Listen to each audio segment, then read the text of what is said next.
हिंदी भाषा से संबंधित सभी प्रश्नों पर चर्चा की थी।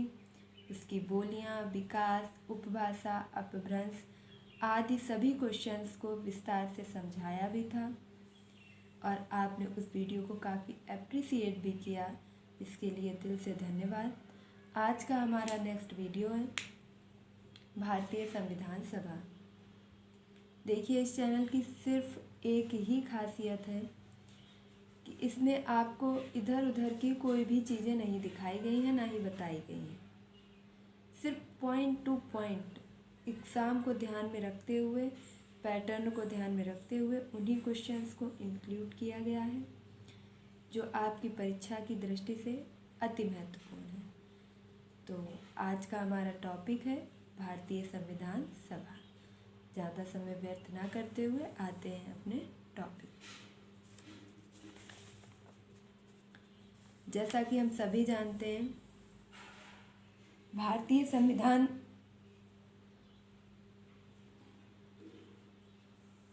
किस प्रकार निर्मित हुआ, उसमें काफ़ी समय भी लगा। 1-2 दिन में भारत का संविधान नहीं निर्मित किया गया। काफ़ी व्यक्तियों का इसमें योगदान भी रहा है। तो भारतीय संविधान सभा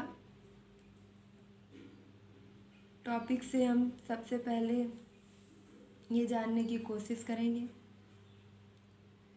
कि भारत का संविधान गठन करने के लिए सबसे पहले किस समिति की सिफारिश की गई। तो आइए स्टार्ट करते हैं आज का टॉपिक। भारतीय संविधान सभा का गठन कैबिनेट मिशन की संस्तुति के आधार पर जुलाई 1946 को किया गया था। नेक्स्ट है Pethick Lawrence, A.B. Alexander, Stafford Cripps की सदस्यता में संविधान सभा का गठन किया गया। तो जो हमारा सबसे पहला क्वेश्चन बन जाता है कि संविधान सभा का गठन किसके आधार पर किया गया। तो यहाँ पर जो हो जाएगा कि संविधान सभा का गठन कैबिनेट मिशन किसके आधार पर किया गया है, कैबिनेट मिशन के आधार पर किया गया है। ये देखिए, मैं जो इम्पोर्टेंट पॉइंट हैं उनको हाईलाइट कर देती हूँ जिससे आपको याद करने में आसानी होगी। कब किया गया है, तो जुलाई 1946। नेक्स्ट पॉइंट होगा किसकी सदस्यता में किया गया है। मीन्स जब संविधान सभा का गठन किया गया तो उसमें कौन कौन से सदस्य थे। तो भारतीय संविधान सभा का गठन कैबिनेट मिशन के आधार पर जुलाई 1946 को पैथिक लॉरेंस, जो इसमें मुख्य थे वो थे Pethick Lawrence, A.B. Alexander, Stafford Cripps, ये 3 सदस्य थे। कौन कौन से थे, Pethick Lawrence, A.B. Alexander, Stafford Cripps, इनकी सदस्यता में संविधान सभा का गठन किया गया। नेक्स्ट क्वेश्चन है हमारा संविधान सभा के सदस्यों की कुल संख्या। देखिए, संविधान सभा का गठन जब किया गया था उस समय ये रखा गया था प्रस्ताव कि संविधान सभा में कितने सदस्य होने चाहिए। तो संविधान सभा के सदस्यों की कुल जो संख्या थी वह थी हमारी 389। अब 389 चूँकि संख्या थी तो इसे एक ही जगह पे तो वितरित नहीं किया जा सकता है, इसलिए इसे 3 भागों में डिस्ट्रीब्यूट किया गया, जिसमें हमारा फर्स्ट था ब्रिटिश प्रांत। तो संविधान सभा के सदस्यों की कुल संख्या में से 292 जो सदस्य संख्या थी वो ब्रिटिश प्रांत की थी। नेक्स्ट 93 देसी रियासत की। देखिए, इससे क्वेश्चन बनते हैं आपके, इसलिए आप लोग इसे अवॉइड बिल्कुल भी ना करें। ये जो आपको संख्या यहाँ पे बताई जा रही है इससे क्वेश्चन आपके बन जाते हैं कि संविधान सभा के सदस्यों की कुल संख्या में चीफ कमिश्नर के लिए कितने सदस्य निर्धारित किए गए थे। तो जो चीफ कमिश्नर सदस्यों की संख्या थी वह 4 थी। देसी रियासत के 93, ब्रिटिश प्रांत के 292। नेक्स्ट क्वेश्चन है हमारा, ये तो बात हो गई थी कि संविधान सभा के सदस्यों की कुल संख्या, लेकिन निर्वाचन तो 389 सदस्यों पर नहीं हुआ था। निर्वाचन जो हमारा हुआ था वो हुआ था कुल 296 सदस्यों पर। तो जो कुल संविधान सदस्यों की संख्या थी 389, उसमें से आपका निर्वाचन हुआ था 296 सीटों पर। अब 296 सीटों पर चूँकि इन्हें भी एक जगह नहीं रखा गया, इन्हें भी वितरित किया गया 3 जगह पर। तो इसमें सबसे पहले कांग्रेस को 208, कितनी सीटें मिली हैं कांग्रेस को? 208। मुस्लिम लीग को 73 और 15 अन्य स्वतंत्र दलों को। तो प्यारे साथियों, ये संविधान सभा के सदस्यों की संख्या का वर्णन था। इससे आपके लगभग 1 से 2 प्रश्न हर परीक्षाओं में पूछ लिए जाते हैं। प्रश्न आपका बनेगा जैसे कि संविधान सभा में निर्वाचित कुल सदस्य संख्या में से मुस्लिम लीग के सदस्यों की संख्या कितनी थी? तो वहाँ पे आपका आंसर हो जाएगा to the point, Muslim League के सदस्यों की संख्या थी 73। नेक्स्ट आपसे बन जाएगा संविधान सभा के कुल सदस्यों की संख्या कितनी थी? तो 389। संविधान सभा के कुल निर्वाचित सदस्य की संख्या कितनी थी? तो 296। देखिए शब्दों पर विशेष ध्यान दीजिए। प्रश्न आपसे पूछा जाएगा, आप कंफ्यूज हो जाएंगे कि हम 389 आंसर करें या 296 आंसर करें। तो आपको ध्यान रखना है निर्वाचित और कुल संख्या। तो अगर आपसे प्रश्न इस प्रकार बनता है कि संविधान सभा के सदस्यों की कुल संख्या कितनी थी? तो 389, क्योंकि उसमें निर्वाचन अभी नहीं हुआ है। और जब आपसे क्वेश्चन किया जाएगा कि संविधान सभा के कुल निर्वाचित सदस्य संख्या कितनी थी, तब आपका आंसर हो जाएगा 296। तो इन दोनों में क्या डिफरेंस है? निर्वाचित और अनिर्वाचित। जो हमारी 389 संख्या है उसमें निर्वाचन नहीं हुआ है, वह कुल सदस्य संख्या थी जिसमें से 296 सदस्य संख्या का निर्वाचन किया गया था। तो आई होप कि ये आपको सदस्य संख्या की सीटों का बंटवारा अच्छे से समझ में आ गया होगा। अब चलते हैं अपने नेक्स्ट टॉपिक पर, और अब हैं हमारे इससे बनने वाले वो सभी प्रश्न जो संविधान सभा में सीटों के बंटवारे को लेकर, सदस्य संख्या को लेकर बन जाते हैं। तो इससे रिलेटेड हमारा पहला क्वेश्चन है, चुनाव के लिए प्रत्येक 10 लाख आबादी पर एक स्थान निश्चित था। तो आपसे ये प्रश्न पूछा जाएगा कि जो चुनाव का आधार था, भाई इस तरीके से तो चुनाव हो नहीं सकते ना कि कहीं पे 4 सदस्य हो जाएं, कहीं पर 2 सदस्य हो जाएं, कहीं पर एक भी सदस्य नहीं है, और जहां मना रहा है वहाँ पे 10-10, 15-15 सदस्य हो रहे हैं। तो सीटों के बंटवारे का, सदस्य का कोई एक अनुपात रखना होगा। तो उस समय जो हमारा अनुपात रखा गया था वह था 10 लाख आबादी। तो जिस क्षेत्र में 10 लाख आबादी का मानक पूरा होता था, वहाँ पर आपका एक स्थान, एक सदस्य संख्या निर्वाचित की जाती थी। तो ये प्रश्न आपसे पिछली परीक्षाओं में पूछा भी जा चुका है कि चुनाव के लिए जो स्थान निश्चित किया गया था वह किस आधार पर किया गया था। पहला क्वेश्चन तो यही बन जाएगा। तो किस आधार पर किया गया था? आबादी या जनसंख्या के आधार पर। आपसे ऑप्शन भिन्न प्रकार के पूछ लिए जाएंगे, जैसे कि इसमें एक ऑप्शन होगा साक्षरता के आधार पर, आयु के आधार पर, और उसके बाद आपका हो जाएगा आबादी के आधार पर, तीसरा हो जाएगा इनमें से किसी के आधार पर नहीं। तो इस प्रकार से आपका जो सटीक आंसर होगा कि चुनाव के लिए प्रत्येक एक स्थान के लिए 10 लाख आबादी पर एक स्थान निश्चित था। ठीक है, इस चीज़ को समझिए और देखिए अपना अगला क्वेश्चन। तो अगला क्वेश्चन है, संविधान सभा में कुल अनुसूचित जनजाति सदस्य संख्या 33 थी। देखिए इसका क्या मतलब है कि जो संविधान सभा का गठन किया गया था उसमें सभी जाति, वर्ग, धर्म को ध्यान में रखते हुए गठन किया गया था। क्योंकि हम लोगों को पता है हमारे भारत का संविधान लोकतंत्र है, गणराज्य है, वहाँ किसी एक का शासन नहीं चलता है। तो ऐसे में हमें सभी का ध्यान रखना होता है। तो क्या था कि उसमें अनुसूचित जाति, अनुसूचित जनजाति, मुस्लिम, सिख, महिला सभी को जो है स्थान दिया गया था। तो जो संविधान सभा में कुल अनुसूचित जनजाति सदस्य संख्या थी वह 33 थी। 33 सदस्यों को संविधान सभा में स्थान प्राप्त था। तो आपसे प्रश्न होगा कि अनुसूचित जनजाति के सदस्यों की संख्या कितनी थी? तो 33 थी। नेक्स्ट आपका क्वेश्चन आता है संविधान सभा में कुल महिला सदस्य संख्या। देखिए हमने आपको पहले ही बताया था कि इसमें सभी को शामिल किया गया था, क्योंकि पहले से भी महिलाओं की स्थिति काफ़ी बेहतर नहीं रही है।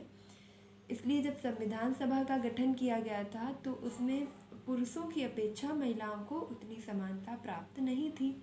हालांकि अब ऐसा नहीं है।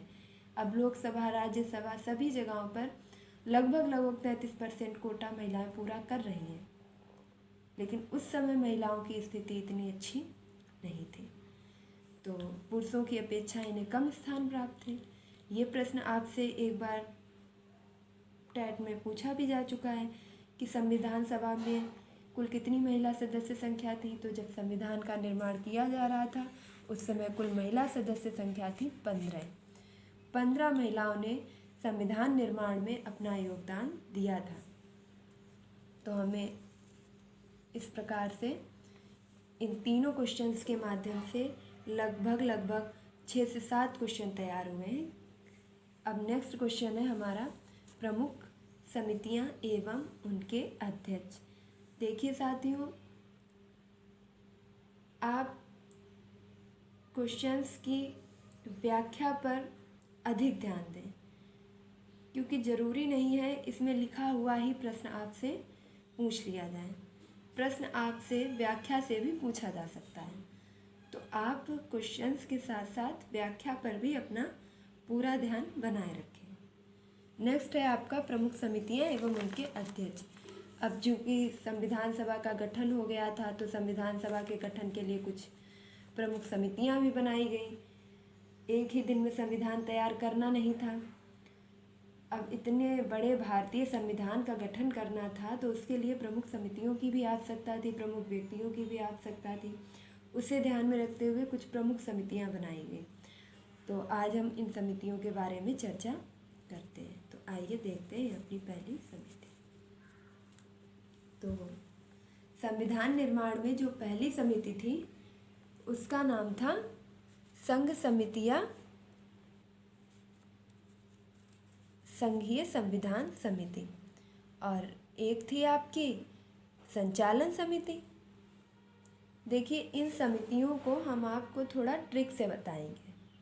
ट्रिक से बताने से क्या होगा कि आपको इन्हें बार बार पढ़ने की ज़रूरत नहीं रहेगी। आप मेरे साथ पढ़ते चलिए, दोहराते चलिए, और यकीन मानिए आप इन्हें दोबारा कभी भी नहीं पढ़ेंगे, लेकिन आप इन्हें भूल बिल्कुल भी नहीं पाएंगे।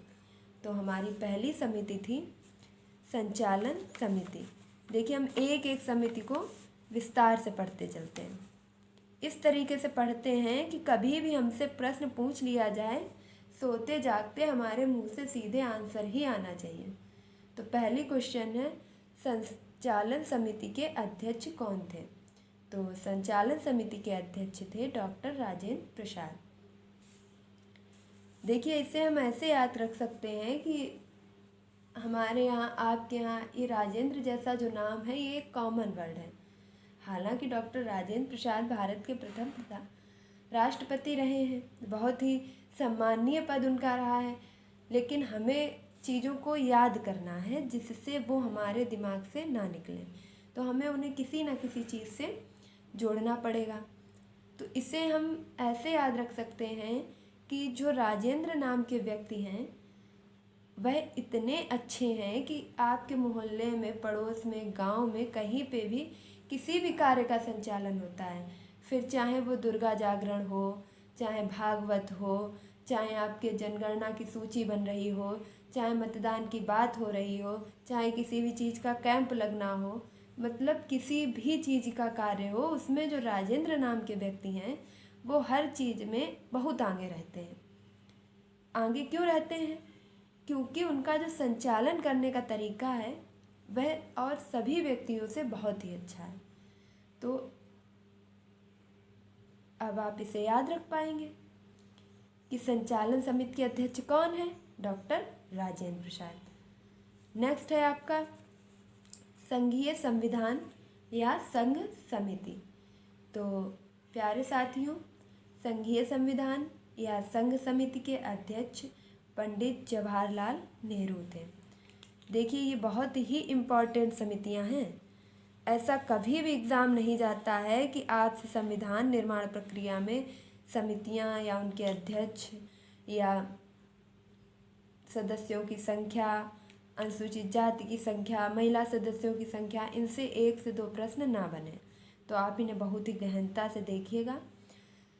संघीय संविधान या संघ समिति के अध्यक्ष पंडित जवाहरलाल नेहरू हैं, जो भारत के प्रथम प्रधानमंत्री भी रहे हैं। तो देखिए, इसे हम ऐसे याद रख सकते हैं कि जो पंडित जवाहरलाल नेहरू थे उनका व्यक्तित्व इतना अच्छा था, वो लोगों को अपनी वाक क्षमता से, अपने बोलने के तरीके से इस प्रकार आकर्षित कर लेते थे कि वह जहाँ भी जाते थे, किसी भी गांव में जाते थे, किसी भी शहर में जाते थे, किसी भी राज्य में जाते थे, तो जहाँ भी जाते थे, लोगों के बीच में जाते ही जहाँ पर भी वह खड़े होकर बोलने लगते थे, तो उनका व्यक्तित्व इतना ज़्यादा प्रभावी था कि लोग उनके प्रति बहुत ही जल्दी आकर्षित हो जाते थे। अब चूंकि लोग आकर्षित हो जाते थे तो क्या हो जाता था? लोगों का समूह हो जाता था। अब लोगों का जब समूह हो जाता था तो लोग उनके अनुयायी हो जाते थे, तो एक संघ बन जाता था। हालांकि ऐसा कुछ है नहीं, ऐसा कुछ संविधान में लिखा नहीं है, ये सिर्फ हम आपको आपकी मेमोरी में सेट करने के लिए रिलेट कर रहे हैं, इसलिए आप इन चीज़ों को अन्यथा बिल्कुल भी ना लें। तो संघीय और संविधान समिति के अध्यक्ष पंडित जवाहरलाल नेहरू थे। क्यों? कि इनका जो बोलने का तरीका था वह इतना प्रभावी था, ये लोगों को अपने प्रति बहुत ही जल्दी आकर्षित कर लेते थे और जहाँ भी जाते थे वहाँ इनके संग बहुत ही जल्दी बन जाते थे। जहाँ जाते थे, जैसे ही ये बोलते थे, अपने विचारों को रखते थे, वहाँ तुरंत ही इनके संग बन जाया करते थे। तो पहली समिति थी आपकी संचालन समिति, जो कि राजेंद्र नाम के व्यक्ति थे और बहुत अच्छा संचालन वह करते हैं और हर कार्य में वह आगे भी रहते हैं। संघीय समिति और संघ संविधान समिति पंडित जवाहरलाल नेहरू, क्योंकि उनका व्यक्तित्व इतना अच्छा था कि वह जहाँ भी जाते थे वह तुरंत ही अपना संघ बना लेते थे। नेक्स्ट है आपका प्रांतीय समिति। तो प्यारे साथियों, इसे हम ऐसे याद रख सकते हैं कि प्रा से प्रांतीय और पा से पटेल। देखिए, प्रांतीय और पटेल में कुछ साउंड सिमिलर हो रहा है, तो इसे आप 2 से 3 बार मेरे साथ बोलिए। प्रांतीय पटेल, प्रांतीय पटेल, प्रांतीय पटेल। तो प्रांतीय समिति के आपके जो अध्यक्ष थे वह थे सरदार वल्लभ भाई पटेल। नेक्स्ट है आपका प्रारूप समिति। देखिए, प्रारूप समिति जो थी उसे मुझे ऐसी कोई आवश्यकता नहीं लगती है कि उसे किसी भी चीज़ से कोरिलेट करने की आवश्यकता है, क्योंकि प्रारूप समिति के जो अध्यक्ष हैं वो हैं डॉक्टर भीमराव अंबेडकर, जो अपने आप में ही एक बहुत बड़ा प्रश्न है, क्योंकि संविधान निर्माण में आप सभी को पता है बाबा साहब भीमराव अंबेडकर का योगदान सर्वाधिक रहा है। उन्हें संविधान का जनक भी कहा जाता है। तो प्रारूप समिति, क्योंकि संविधान का प्रारूप तैयार करना था, तो प्रारूप ऐसा ही व्यक्ति तैयार करेगा जिसने सबसे ज़्यादा योगदान दिया हो। तो भारतीय संविधान सभा के निर्माण में, भारतीय संविधान के निर्माण में सबसे ज़्यादा योगदान किसी ने दिया है तो वह है डॉक्टर भीमराव अंबेडकर। तो प्रारूप समिति के अध्यक्ष आपके हैं डॉक्टर भीमराव अंबेडकर।